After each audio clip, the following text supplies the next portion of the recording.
everyone. Last time we have discussed about the matter in our surrounding, the part 1 as well as the part 2. So in the part 2, last we have discussed how the temperature and the pressure affects the states of matter, that is solid, liquid and gases. मैंने आपको बताया था कैसे temperature का जो है effect पड़ता है सॉलिड पे, लिक्विड पे, गैस पे, और मैंने आपको ये भी बताया था कि प्रेशर से सॉलिड, लिक्विड और गैस पे क्या डिफरेंसेस आते हैं, क्या क्या डिफरेंसेस आते हैं। उस दिन आपको मैंने कुछ क्वेश्चंस भी बताए थे जो बेसिकली बहुत इंपॉर्टेंट थे और बहुत बार आपके एग्जाम्स में पूछे जाते हैं। ठीक है, उसमें से एक क्वेश्चन था कि गैसेस को कैसे लिक्विफाई किया जाता है, how gases can be liquefied. तो मैंने आपको क्या समझाया था कि गैसेस को लिक्विफाई करने का क्या तरीका है। अगर आप गैसेस में जितने सारे पार्टिकल्स होते हैं वो बहुत दूर दूर होते हैं और लिक्विड में particles as compare to gases थोड़े पास पास होते हैं, तो हम क्या कर सकते हैं, अगर हम टेम्परेचर को लोअर डाउन कर दें, डिक्रीज कर दें, ठीक है, तो उससे क्या होता है, लिक्विड के जो पार्टिकल्स हैं वो पास पास आ जाएंगे, मतलब हम गैसेस से लिक्विफिकेशन करा रहे हैं। तो जो गैस के पार्टिकल्स बहुत दूर दूर हैं वो बहुत पास पास आ जाएंगे और जो लिक्विड है वो लिक्विफाई हो जाएगा, मतलब जो गैस है वो लिक्विफाई हो जाएगी। और दूसरा तरीका क्या है, अगर हम प्रेशर को अप्लाई कर दें, ठीक है, अगर हम प्रेशर को अप्लाई कर दें, जैसे अगर मैंने आपको समझाया था, आज मैं एक एग्जाम्पल और लेके समझा रही हूँ ताकि, क्योंकि ये बहुत इंपॉर्टेंट चीज है और पेपर में पूछी जाती है, बच्चे कंफ्यूज हो जाते हैं इस चीज में कि उन्हें लिखना क्या है। तो बहुत ही सिंपल क्राइटेरिया है याद रखने का, कोई याद रखने वाली चीज तो है नहीं, इट्स अ साइंस, इसे समझना जरूरी है। ठीक है, तो अगर मैं पार्टिकल्स लेती हूँ, मैं ओपन कंटेनर ले रही हूँ, ठीक है, यहाँ पे गैसेस के कुछ पार्टिकल्स हैं, ठीक है, बहुत दूर दूर है गैसेस के पार्टिकल्स, ठीक है। यहाँ पे मैंने क्या किया, एक पिस्टन अप्लाई किया, ठीक है, ये ओपन कंटेनर था, मैंने यहाँ पे एक पिस्टन अप्लाई किया, ठीक है। मैं प्रेशर का इफेक्ट बता रही हूँ, प्रेशर का इफेक्ट कैसे पड़ता है गैस के मॉलिक्यूल्स पे, ठीक है, गैस के पार्टिकल्स पे। तो मैंने क्या किया, यहाँ पे पिस्टन अप्लाई किया, पिस्टन अप्लाई किया, इसका मतलब क्या है, मैंने प्रेशर को बढ़ा दिया, आई हैव इंक्रीज्ड प्रेशर, ठीक है, मैंने प्रेशर को इंक्रीज कर दिया। जब मैंने प्रेशर को इंक्रीज किया तो इससे क्या हो गया कि ये जो बीकर था जिसमें मेरे गैस के पार्टिकल्स थे वो पास पास आ गए, ठीक है, ये पास पास आ गए क्योंकि मैंने प्रेशर लगाया, और यहाँ पे इन्होंने अपना जो स्पेस था वो ऑक्यूपाई कम करना शुरू कर दिया। अब जब जो गैस के पार्टिकल्स थे जिनमें स्पेस बहुत ज्यादा होता है पार्टिकल्स के बीच में, जो मैंने आपको समझाया था, और लिक्विड के पार्टिकल्स जो होते हैं उनमें स्पेस कम होता है एज कंपेयर टू गैस, तो जब गैस के पार्टिकल्स में मैंने प्रेशर बढ़ाया तो उसकी वजह से गैस के पार्टिकल्स पास में आ गए और ये हो गया लिक्विफिकेशन। इसे क्या कहते हैं, लिक्विफिकेशन, ठीक है, समझ में आया, आई होप समझ में आया होगा, बहुत ही सिंपल टेक्निक है, ठीक है। अब मैं आगे प्रोसीड करने वाली हूँ, हम आगे क्या पढ़ेंगे और आज कुछ क्वेश्चंस डिस्कस करेंगे जिससे आपके कॉन्सेप्ट्स और ज्यादा क्लियर हो जाएं। ओके, चलो आज हम पढ़ेंगे सबसे पहले डिफ्यूजन, उसके साथ हम पढ़ेंगे इवेपोरेशन, ठीक है। तो चलो पहले इवेपोरेशन ही पढ़ा देती हूँ, जल्दी खत्म हो जाएगा, है ना। इवेपोरेशन जो हमने लास्ट टाइम छोड़ा था, जहाँ पे मैं आपकी वीडियो वहीं से स्टार्ट करवा रही हूँ। तो इवेपोरेशन क्या होता है, इवेपोरेशन हमेशा ध्यान रखना बेटा एक सरफेस फेनोमेना है, it is a surface phenomena. क्या होता है ये, it is a surface phenomena, ठीक है। इवेपोरेशन क्या है, एक सरफेस फेनोमेना है और सरफेस प्रोसेस। अगर सिंपल एग्जांपल लूं मैं, तो हम जब बारिश का टाइम होता है या फिर नॉर्मली हम ड्राई डे पे लेते हैं, तो अगर हम बाहर कपड़े अगर नॉर्मली ऐसे ही डाल के आते हैं, चिपका चिपका के डालकर आ जाएं, तो उसकी वजह से क्या होता है, आप ऑब्जर्व करोगे कि जो कपड़े बहुत जल्दी सूखने वाले थे सनलाइट की प्रेजेंस में, वो कपड़े बहुत लेट सूखते हैं, ठीक है। क्यों ऐसा होता है, जब हम कपड़ों को फैलाएंगे नहीं, अच्छे से कंप्लीटली फैला के नहीं डालेंगे, तो उसके ऊपर इवेपोरेशन कैसे हो पाएगा। मैंने आपको बताया इवेपोरेशन एक सरफेस फेनोमेना है। अब ये सरफेस फेनोमेना है, इसको माइंड में रखने का क्या मतलब है, सरफेस कैसे फेनोमेना है, हमें पता होना चाहिए ना कि सरफेस फेनोमेना ये कैसे है। ये एग्जाम्पल सिंपल उसी चीज को डिटरमाइन करता है कि इवेपोरेशन एक सरफेस फेनोमेना है।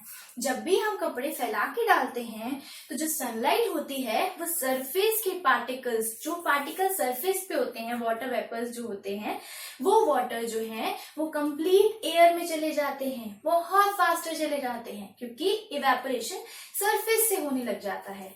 ठीक है, अब देखो इसकी डेफिनेशन क्या होती है। नॉर्मली द प्रोसेस, इसमें क्या होता है, the process of conversion of a liquid state into the gaseous state below it's melting point. उसके मेल्टिंग पॉइंट से पहले ही वो इवेपोरेट होने लगेगा। मैं यहाँ पे बॉइलिंग की बात नहीं कर रही, मैं यहाँ पे इवेपोरेशन की बात कर रही हूँ। बॉइलिंग एक बल्क फेनोमेना है। बल्क फेनोमेना का क्या मतलब होता है, अगर मैं नॉर्मल एग्जांपल लूं, ठीक है, जैसे मैं पानी गर्म कर रही हूँ, तो सबसे पहले पानी गर्म करते हैं तो हीट मैं नीचे से अप्लाई कर रही हूँ ना, एक बंसन बर्नर ले लो या फिर नॉर्मल आप घर पे जो हीट करते हो, बॉइलिंग करते हो, तो उस टाइम पे क्या होता है कि आप जब हीटिंग लगाते हो, टेम्परेचर बढ़ाते हो, तो उस टाइम पे जो पार्टिकल्स होते हैं, सबसे पहले सरफेस के जो पार्टिकल्स होते हैं, अगर मैं आपको नॉर्मली बताऊं तो ये एक बीकर है, ठीक है, हमने इसे यहाँ पे हीट प्रोवाइड करी, ठीक है, यहाँ पे हमने इसे हीट प्रोवाइड करी है, टेम्परेचर बढ़ाया है, ठीक है, यहाँ पे मैंने पानी रखा हुआ है बॉईल होने के लिए, ठीक है। तो ये जो पार्टिकल्स होते हैं ना, ये दिखते कैसे हैं, ये देखो ध्यान से, सरफेस के जो पार्टिकल्स होते हैं ना वो बिल्कुल ऐसे होते हैं, पास पास, ठीक है, सरफेस पे जो पार्टिकल्स होते हैं वो ऐसे होते हैं, ठीक है। लेकिन जो बल्क में पार्टिकल्स होते हैं ना बेटा, वो एक दूसरे से इंटरेक्ट कर रहे होते हैं, ठीक है, एक दूसरे से इंटरेक्ट कर रहे होते हैं, और ये पार्टिकल्स इन्हें नीचे की तरफ खींच रहे होते हैं। देखो ये पार्टिकल्स हैं यहाँ पे बहुत सारे, ठीक है, ये सारे नीचे की तरफ इन्हें खींच रहे होते हैं। अब एक बात बताओ, जब आपने हीटिंग अप्लाई करी तो सबसे पहले कौन से पार्टिकल्स फ्री हैं मूवमेंट के लिए, कौन से पार्टिकल्स। अब आप अगर बल्क में देखोगे, ठीक है, तो यहाँ पे इस पार्टिकल को सारे पार्टिकल इंटरेक्ट कर रहे हैं, तो क्या ये फ्री है मूव करने के लिए? नहीं, ये फ्री नहीं है। तो कौन फ्री है? ये वाले पार्टिकल्स, है ना। तो इवेपोरेशन एक सरफेस फेनोमेना है। इवेपोरेशन पहले होता है और बॉइलिंग कब होती है? जब हम बल्क से मटेरियल्स, बल्क के जो पार्टिकल्स होते हैं उनको सेपरेट आउट करते हैं, ठीक है। तो सबसे पहले कौन इवेपोरेट होगा? समझो अगर क्लास में बहुत सारे बच्चे बैठे हैं और छुट्टी होने वाली है, ठीक है, तो जो क्लास में बच्चा सबसे आगे बैठा होता है, तो छुट्टी होते ही कौन सबसे पहले भागता है? आगे वाला बच्चा। क्यों? क्योंकि उसकी बाउंड्री आगे से नहीं है, सिर्फ पीछे पीछे से है ना, पीछे से ही तो बच्चे हैं सारे। लेकिन जो बच्चा एकदम लास्ट में बैठा होगा तो उसके पास बाउंड्री किस किस चीज की है? साइड में भी है, आगे भी है, पीछे भी दीवार है, उसे तो आगे तक क्रॉस करके जाना पड़ेगा ना छुट्टी के लिए, गेट से भागने के लिए, है ना। ऐसे ही ये प्रोसेस है ना। समझ में आया होगा। इवेपोरेशन एक सरफेस फेनोमेना है, लेकिन बॉइलिंग क्या है? एक बल्क फेनोमेना है। इसमें क्वेश्चन भी आता है बेटा, what is the difference between boiling and evaporation? It is a bulk phenomena, ठीक है, ये एक बल्क फेनोमेना है, ठीक है। तो बल्क के जो पार्टिकल्स होते हैं उनको टाइम लगता है कंप्लीट सरफेस पे आने के लिए, क्योंकि सरफेस पे आने के लिए सबसे पहले सरफेस के जो पार्टिकल्स हैं उन्हें इवेपोरेट होना पड़ेगा, है ना, उन्हें इवेपोरेट होना पड़ेगा पहले, ठीक है, सिंपल चीज है। अब इवेपोरेशन और बॉइलिंग में तुम्हें फर्क समझ में आया होगा, ठीक है। अब हम पढ़ते हैं अब आप इसे नोट डाउन कर लो कि इवेपोरेशन की एक्चुअली डेफिनेशन होती क्या है, क्योंकि पेपर में तो डेफिनेशन पूछी जाएगी ना, और आपको समझ में आना जरूरी था, इसलिए मैंने आपको समझाया पहले। सो इवेपोरेशन इज अ प्रोसेस, एक minute, evaporation is a process of conversion of liquid state into gaseous state below it's below. Evaporation is a process of conversion of a substance from its liquid state into the gaseous state below its melting point. मैंने ऐसा क्यों लिखा है, इस चीज का मतलब है बेटा, बिलो इट्स मेल्टिंग पॉइंट का क्या मतलब होता है, मैंने आपको बताया था मेल्टिंग पॉइंट होता क्या है।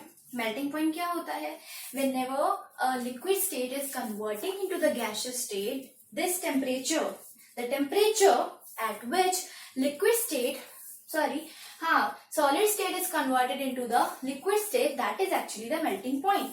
ठीक है, तो evaporation तो below its just a minute, हाँ चलो देखते हैं।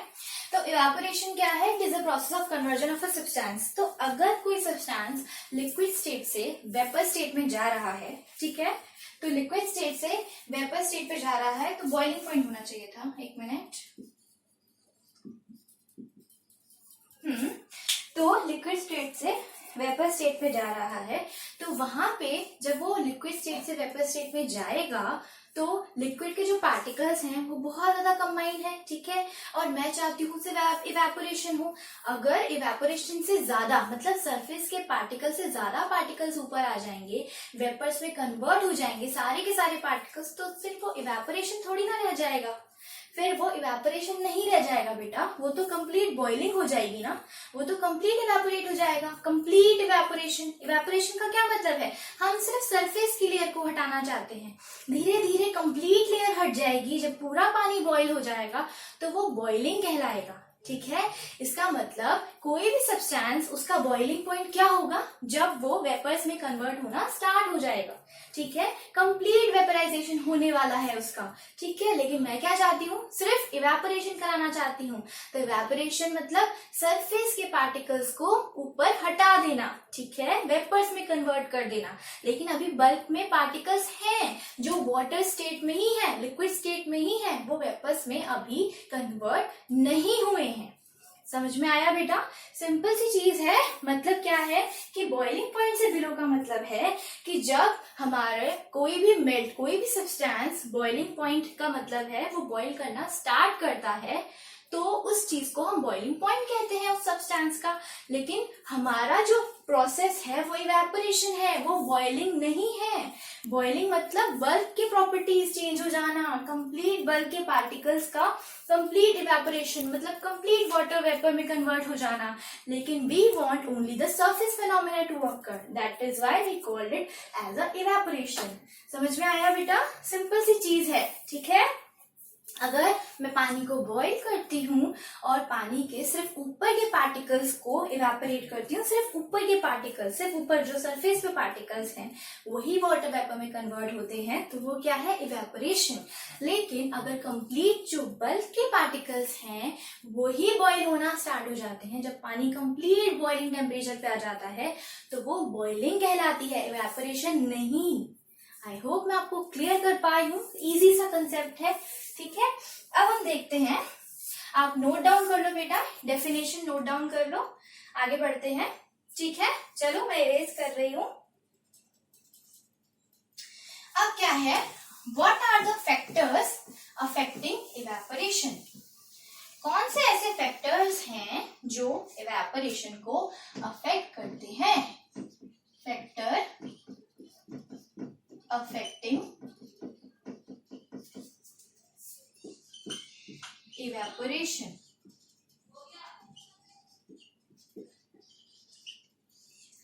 Factor affecting evaporation. अब ऐसे कौन से फैक्टर्स हैं जो इवेपोरेशन को अफेक्ट करते हैं, तो सिंपल सा एग्जांपल लेते हैं, ठीक है। अगेन हमने नॉर्मली हमने कपड़ों को अंदर मतलब कंप्लीट फैलाया नहीं है, ऐसे ही डाल दिया, ठीक है। जैसे कुछ लोग क्या करते हैं, अगर कोई मम्मा अपने बच्चे को कह देना जैसे कि आप कपड़े डाल के आ जाओ बाहर, तो वो बच्चे ऐसे ही डाल कर आ जाते हैं कपड़े, फिर मम्मी डांटती हैं कि आपने कपड़े ठीक से फैला के क्यों नहीं डाले। तो वो ऐसा क्यों कहती हैं, क्योंकि वो सरफेस को बढ़ाना चाहती हैं, वो क्या चाहती हैं, कंप्लीट सरफेस हो, आपके जो भी कपड़े हैं उनका कंप्लीट सरफेस सनलाइट को देखना चाहिए। जब भी सनलाइट आएगी, जैसे आपने किसी बच्चे ने कपड़े कंप्लीट ऐसे रखे हुए हैं, ठीक है, और किसी ने कंप्लीट फैला दिया है उसे, ठीक है। अब ध्यान से देखो, अगर मैंने इसे फैला दिया है, ठीक है, तो ये जो पार्टिकल्स हैं अब ये दूर दूर हो गए, ये दूर दूर हो गए, है ना, इवेपोरेशन करना है ना मुझे, तो ये जो कपड़ों पे जो पार्टिकल्स हैं, लिक्विड के पार्टिकल्स हैं, वो दूर दूर हो गए। लेकिन यहाँ पे क्या है, पार्टिकल्स ऐसे हैं, बहुत पास पास, बहुत पास पास। अब एक बात बताओ मुझे, अगर ये पार्टिकल्स इतने पास पास हैं, तो अगर सनलाइट आएगी, सनलाइट आई इस पे और इस पे भी आई सनलाइट, ठीक है, तो कौन जल्दी सूख जाएंगे, कौन जल्दी सूख जाएगा, जिसके पार्टिकल सरफेस पे है ना, क्योंकि ये पार्टिकल तो सरफेस के बिलो भी जा रहे हैं, तो इसे तो टाइम लगेगा सूखने में।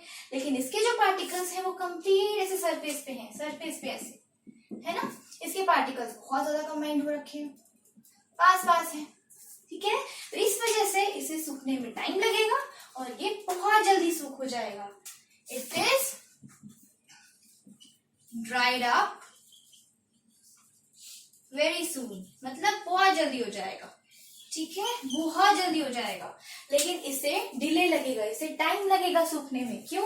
क्योंकि इसका जो सरफेस है मैंने कम कर दिया है और हमारा जो प्रोसेस है वो इवेपोरेशन है। इवेपोरेशन एक सरफेस फेनोमेना है। सरफेस फेनोमेना का मतलब ही यही है कि सरफेस के जो पार्टिकल्स हैं वो इवेपोरेट होने चाहिए, वो वाटर वेपर्स में कन्वर्ट होने चाहिए। समझ में आया बेटा? सिंपल सी चीज है, ध्यान से देखो कि अगर मैंने कोई कपड़े बहुत पास पास लगा के सुखाए हैं और किसी को कंप्लीट फैला दिया है, इसका मतलब मैंने उसके सरफेस को इंक्रीज कर दिया है। अगर मैंने उसके सरफेस को बढ़ा दिया है तो सनलाइट प्रॉपर उसके पार्टिकल्स को मिलेगी, और जब ये सनलाइट प्रॉपर पार्टिकल्स को मिलेगी तो ये आसानी से वाटर वेपर में कन्वर्ट हो जाएंगे और हमारे कपड़े जल्दी सूख जाएंगे। ठीक है बेटा, सिंपल सी चीज है। अगर आप और एग्जाम्पल लेना चाहो तो एक और ले सकते हो। हम प्रेस करते हैं, ठीक है, जो भी बच्चे लाइक आजकल तो सभी प्रेस करते हैं, बड़े हो चुके हो यार तुम लोग तो, है ना। तो प्रेस करते हैं तो उस टाइम पे क्या होता है, प्रेस करते हैं तो कपड़ों को पूरा फैला के प्रेस किया जाता है। अगर हम पास पास रखेंगे, कपड़ों को कंप्लीट अच्छे से फैला के नहीं करेंगे तो उस पर सिलवटें आ जाती हैं, है ना, उनमें सिलवटें आ जाती हैं। ऐसा किस लिए होता है कि कभी कभी लोग क्या करते हैं, जैसे अगर उनके कपड़े गीले होते हैं तो वो उस पर प्रेस कर देते हैं। तो प्रेस करते हैं तो उसे कंप्लीट फैला के प्रेस करते हैं। वो ऐसा इसलिए करते हैं ताकि वो कंप्लीट सरफेस से जो वाटर के पार्टिकल्स हैं उन्हें वाटर वेपर में कन्वर्ट कर सके, ठीक है, उसे गैसियस स्टेट में कन्वर्ट कर सके, जिससे क्या होता है, जो कपड़े हैं वो जल्दी सूख जाते हैं। ठीक है बेटा, चलो अब नेक्स्ट देखते हैं what is the another factor affecting the evaporation. अभी हमने देखा सरफेस, है ना, हमने अभी देखा सरफेस एरिया से कैसे फर्क पड़ता है। तो सरफेस एरिया से क्या फर्क पड़ता है, सरफेस एरिया अगर हम इंक्रीज कर दें और बढ़ा दें, मतलब इंक्रीज कर दें, तो इवेपोरेशन भी इंक्रीज हो जाता है। ठीक है बेटा, इवेपोरेशन भी इंक्रीज हो जाता है। सरफेस एरिया अगर बढ़ा दोगे तो इवेपोरेशन भी बढ़ जाएगा। अब ये तो था फर्स्ट फैक्टर, ठीक है। अब दूसरा फैक्टर देखते हैं। तो दूसरा फैक्टर क्या है, टेम्परेचर। दूसरा फैक्टर क्या है, टेम्परेचर। अब एक बात बताओ, टेम्परेचर है, ठीक है, मान गई मैं। अगर इसका सिंपल बहुत बेसिक एग्जांपल है, ठीक है, आपने एक बीकर लिया, उसमें पानी रखा है, ठीक है, आपने उसमें पानी रखा है और उसे कोई टेम्परेचर नहीं प्रोवाइड किया, नॉर्मल रूम टेम्परेचर पे है, ठीक है, ये पानी रूम टेम्परेचर पे है और आपकी मम्मा ने कहा कि उन्हें गर्म पानी चाहिए। ये पानी रूम टेम्परेचर पे पड़ा हुआ है। अब इस पानी को, दूसरा जो पानी था, ठीक है, दूसरे पानी के बीकर को मैंने क्या किया, हीट प्रोवाइड करा दी, ठीक है, मैंने इसे क्या किया, हीट प्रोवाइड करा दी। अगर मैंने इसे हीट प्रोवाइड करा दी तो आपको क्या लगता है, क्या फर्क पड़ेगा। एक चीज मैंने रखी है रूम टेम्परेचर पे, बहुत गर्मी का मौसम है, पानी ठंडा ठंडा फ्रिज से निकाला, पी तो सकते नहीं, है ना, तो हम क्या करते हैं, थोड़ी देर से बाहर रख देते हैं, ठीक है। लेकिन आपकी मम्मा चाहती थी कि आप उन्हें थोड़ा गर्म पानी दें। आपने सोचा कि रूम टेम्परेचर पे रख देता हूँ, गर्मी बहुत है ना, और बहुत जल्दी पानी नॉर्मल टेम्परेचर पे आ जाएगा, क्योंकि गर्मी बहुत है तो नॉर्मल टेम्परेचर बहुत जल्दी आ जाएगा। सही भी बात है, जो सराउंडिंग का टेम्परेचर होता है उसी के अकॉर्डिंग हमारी बॉडी या फिर हमारे आसपास की सारी चीजें, पानी हो या कुछ भी हो, वो उस टेम्परेचर के अकॉर्डिंग इक्विलिब्रियम पे आ जाते हैं। इक्विलिब्रियम हम बाद में पढ़ेंगे, मतलब सेम हो जाते हैं। ठीक है। अब मैंने क्या किया, एक को टेम्परेचर बिल्कुल प्रोवाइड नहीं करा मैंने, यहाँ पे नो टेम्परेचर, कोई टेम्परेचर प्रोवाइड नहीं करा, नो हीटिंग, कोई हीटिंग नहीं है। ठीक है बेटा। लेकिन यहाँ पे मैंने क्या किया, हीट प्रोवाइड करा दिया, मैंने टेम्परेचर बढ़ा दिया, या बोलूं तो हीट प्रोवाइड करा दी इसे मैंने। ठीक है। अगर मैंने इसे हीट प्रोवाइड कराई तो मैंने अभी आपको समझाया था, अगर मैं टेम्परेचर प्रोवाइड कराती हूँ तो जो सरफेस की लेयर होती है पार्टिकल्स की, जो सरफेस पे पार्टिकल्स होते हैं वो वाटर वेपर में कन्वर्ट होना जल्दी शुरू होते हैं, है ना, वाटर वेपर में जल्दी कन्वर्ट होना शुरू होते हैं। तो इसका मतलब क्या हुआ कि जब भी आप टेम्परेचर बढ़ाओगे तो जो पार्टिकल्स हैं, जो कंप्लीट पानी के पार्टिकल्स हैं, वो वेपर्स में कन्वर्ट होना शुरू हो जाएंगे, है ना। हमने पहले भी पढ़ा था, जैसे जैसे हम टेम्परेचर बढ़ाते हैं सॉलिड से लिक्विड, लिक्विड से गैस में चले जाती हैं चीजें, है ना। क्यों? क्योंकि टेम्परेचर बढ़ाने से काइनेटिक एनर्जी बढ़ती है, मॉलिक्यूल्स जो है वो दूर भागना स्टार्ट करते हैं और कंप्लीट वाटर वेपर कन्वर्ट हो जाते हैं, है ना। तो इसका मतलब क्या है, इवेपोरेशन भी तो ऐसे ही बढ़ेगा ना। टेम्परेचर बढ़ाओगे तो जो सरफेस के पार्टिकल्स हैं वो फटाफट भागना स्टार्ट करेंगे, और जब वो भागना स्टार्ट करेंगे तो उनके पास और कोई ऑप्शन तो है नहीं, या तो लिक्विड के अंदर बल्क में जाएंगे या लिक्विड के बाहर वाटर वेपर में जाएंगे, एयर में जाएंगे। तो वो जाएंगे कहाँ, जब मैंने टेम्परेचर बढ़ा दिया तो उसके पार्टिकल्स को तो दूर दूर भागना है ना। तो जब वो दूर दूर भागना चाहते हैं तो वो सराउंडिंग में चले जाएंगे। बेटा समझ में आया। तो इवेपोरेशन में टेम्परेचर का क्या रोल होता है, जैसे जैसे हम टेम्परेचर बढ़ाते हैं वैसे वैसे इवेपोरेशन भी बढ़ता है। ठीक है, ध्यान से देख लो बेटा, कोई प्रॉब्लम हो तो मुझे कमेंट बॉक्स में बताना। ठीक है, I will explain you again. ठीक है, चलो अब नेक्स्ट चीज पढ़ते हैं। तो मैंने क्या बोला, जैसे जैसे हमने टेम्परेचर को बढ़ाया तो इवेपोरेशन भी क्या हो गया, इंक्रीज हो गया। ठीक है बेटा, इवेपोरेशन भी इंक्रीज हो गया, इसका मतलब क्या होता है, इंक्रीज। ठीक है, चलो अब नेक्स्ट चीज देखते हैं। नेक्स्ट कौन सा फैक्टर है जो हमारे इवेपोरेशन को अफेक्ट करता है। ठीक है, तो नेक्स्ट हमारा फैक्टर है थर्ड इज ह्यूमिडिटी। क्या है ये बेटा, ह्यूमिडिटी। अब ह्यूमिडिटी क्या होती है, जो मॉइस्चर होता है ना, water vapour present in air, water vapour present in air is called humidity. ठीक है बेटा, ह्यूमिडिटी क्या होती है, water vapour present in air. Humidity क्या होती है बेटा, water vapour present in air. Air में जितने भी वाटर वेपर प्रेजेंट होते हैं, अब सोचने वाली बात है कि वाटर वेपर को ऐसी कौन सी जगह मिल गई है कि वो एयर में प्रेजेंट हो पाते हैं। तो हमने क्या पढ़ा था, जो गैस के पार्टिकल्स होते हैं उनमें स्पेस बहुत ज्यादा होता है, बहुत दूर दूर होते हैं, और अगर वो बहुत दूर दूर हैं तो हमारे जो वाटर वेपर्स हैं वो उनके बीच में स्पेस ऑक्यूपाई कर लेंगे, उसी को तो ह्यूमिडिटी कहते हैं।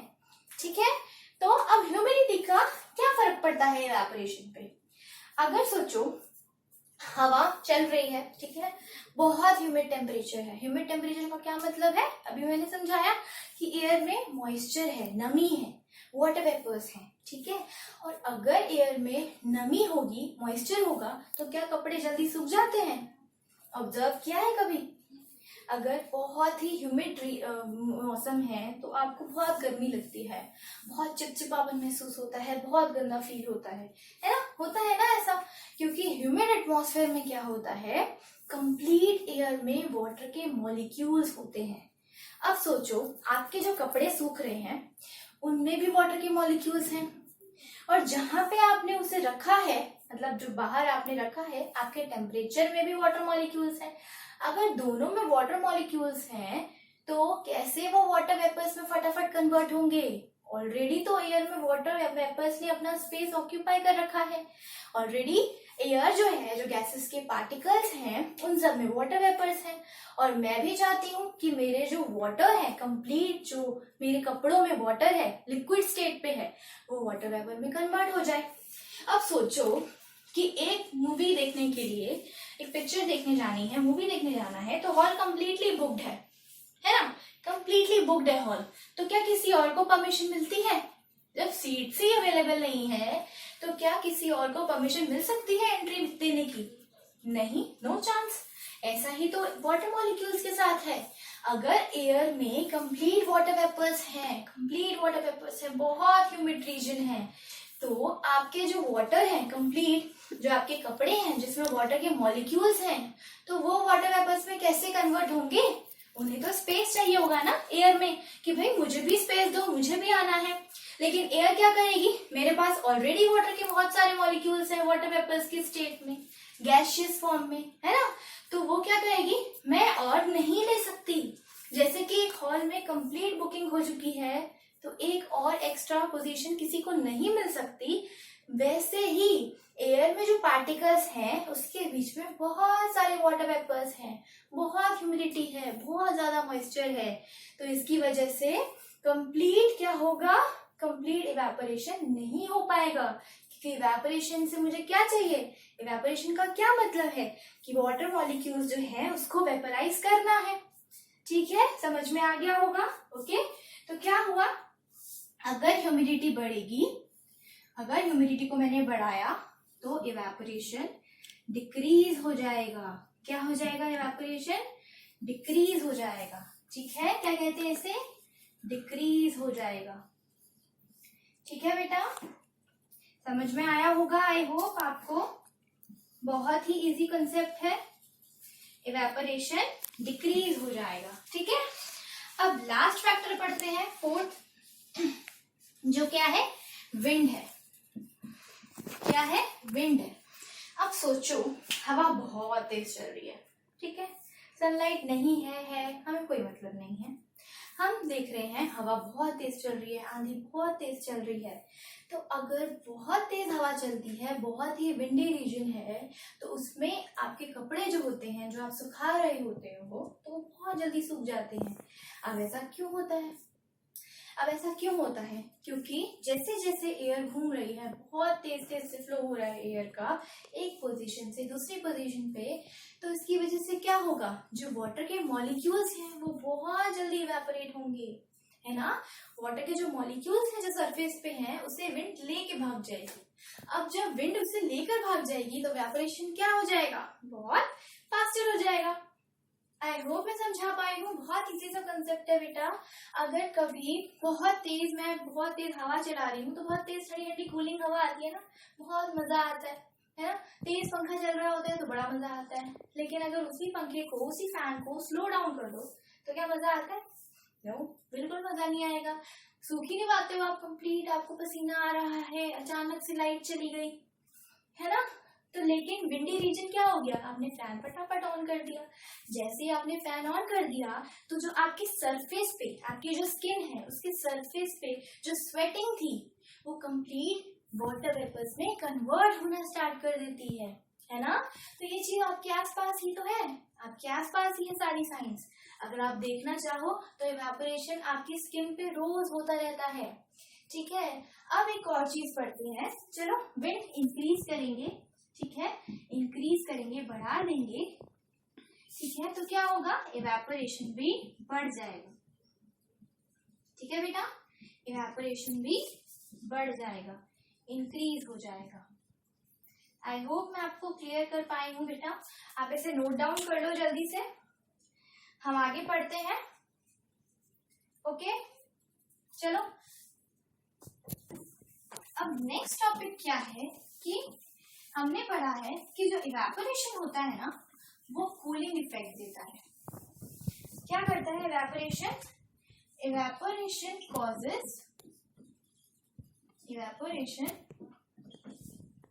Causes cooling. अब इवेपोरेशन कूलिंग कैसे कॉज कर रहा है भाई? कैसे कर रहा है? तो मैंने अभी आपको समझाया, अभी मैंने आपको बताया कि जैसे जैसे अचानक से लाइट चली गई तो आपको बहुत स्वेटिंग हो रही है, बहुत स्वेटिंग हो रही है। लेकिन उसी टाइम अगर लाइट आ जाए, फैन बहुत तेज चल रहा है, एसी चल रहा है, कूलर चल रहा है, तो उसकी वजह से क्या होगा, जैसे ही कूलर चल गया, एसी चल गया या फैन चल गया, तो फटाफट आपका जो स्वेट है वो वाटर वेपर्स में कन्वर्ट होना स्टार्ट कर देता है ना। और आपको ठंडा ठंडा महसूस होता है ना, ऑब्जर्व तो किया ही होता है ऑब्जर्व, ठीक है। तो ऐसा क्यों हुआ, ऐसा इसलिए होता है क्योंकि जितनी भी सराउंडिंग की एयर है जो ऑलरेडी लिक्विड स्टेट मतलब कूलिंग स्टेट पर है, बहुत ही प्यारी हवा चल रही है ना, बहुत अच्छी हवा चल रही है और वो ऑलरेडी कम टेम्परेचर पे है और आपके अंदर टेम्परेचर बहुत ज्यादा हो रहा है ना। तो वो जो हीट है वो सराउंडिंग की हीट आपको कूलिंग देती है, वो सराउंडिंग की हीट आपको कूलिंग देती है।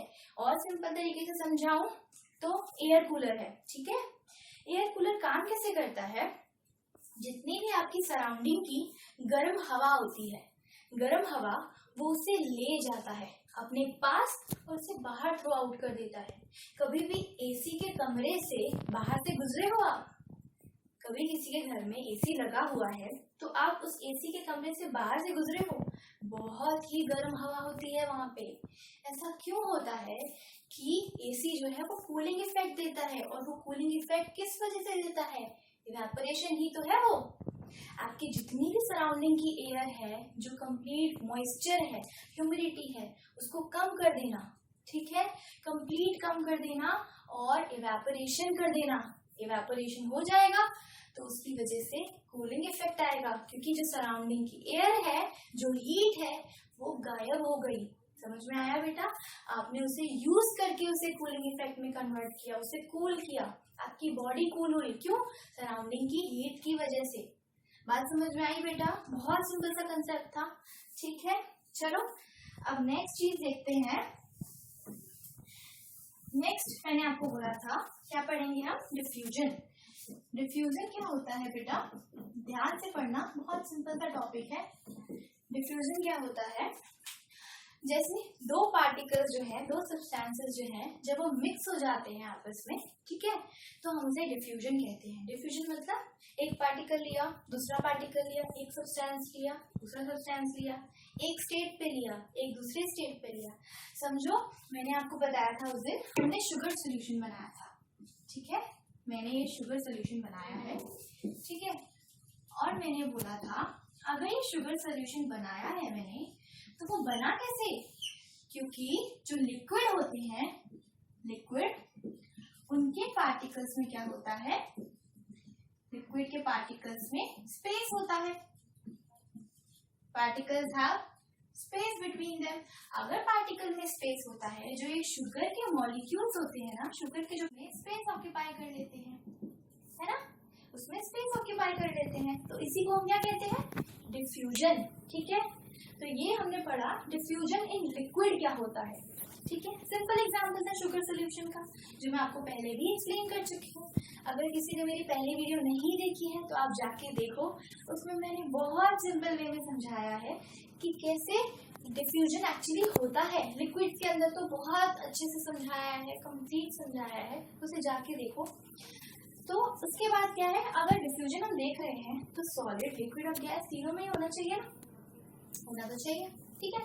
अब बात करते हैं, अगर मैंने यहाँ पे मार्कर चलाया, ठीक है, और मैंने इसे 3-4 दिन तक छोड़ दिया, ठीक है, मैंने इसे 3-4 दिन तक छोड़ दिया, तो क्या होता है ना कि ये जो पार्टिकल्स है ना इसके लिक्विड के, ये लिक्विड ही तो है, इंक है, लिक्विड है, तो इसके जो पार्टिकल्स होते हैं वो इस ब्लैक बोर्ड के पार्टिकल्स में डिफ्यूज हो जाते हैं, डिफ्यूज हो जाते हैं, क्योंकि हमने ये तो पढ़ा है कि जो सॉलिड के पार्टिकल्स होते हैं उनमें स्पेस होता ही नहीं है, बिल्कुल स्पेस नहीं होता, लेकिन एब्जॉर्प्शन तो हो ही सकता है ना, वो चिपक तो सकते ही हैं उसकी सरफेस पे, अंदर नहीं जा सकते लेकिन सरफेस पे तो जा ही सकते हैं ना, इसी को तो एब्जॉर्प्शन कहते हैं, है ना।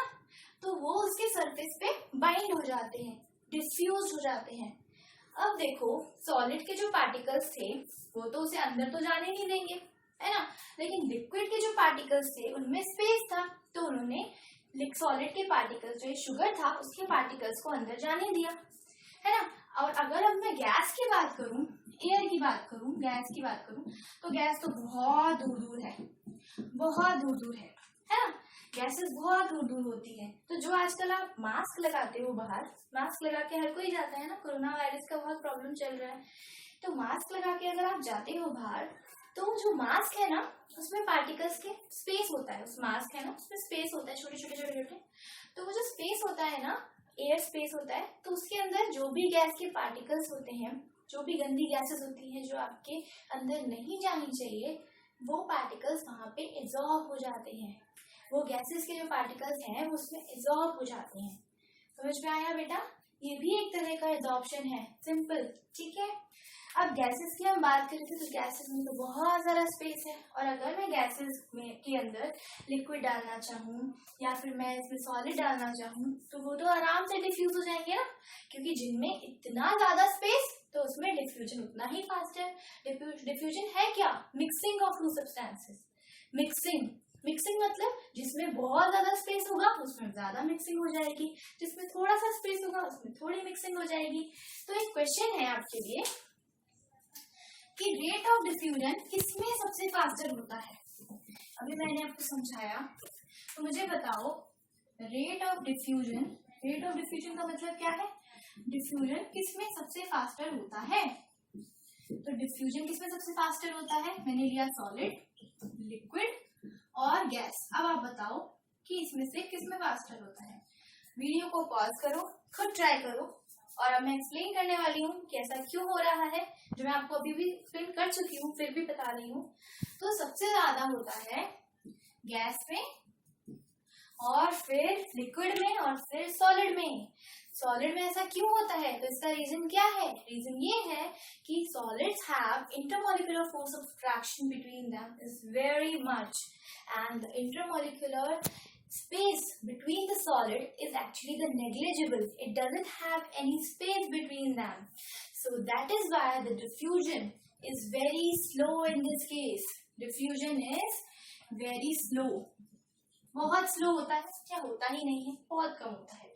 लिक्विड में थोड़ा सा फास्ट, ठीक है, फास्ट, ठीक है, लेकिन गैसेस में फास्टर, गैसेस में फास्टर। ध्यान से समझ लो बेटा इसे। गैसेस में जितना ज्यादा स्पेस उतना ज्यादा मिक्सिंग, जितना कम स्पेस उतनी कम मिक्सिंग। बात समझ में आई बेटा? तो आज हमने क्या पढ़ा? हमने पढ़ा इवेपोरेशन होता क्या है, और इवेपोरेशन की वजह से क्या क्या फैक्टर्स हैं वो अफेक्ट करते हैं इवेपोरेशन को।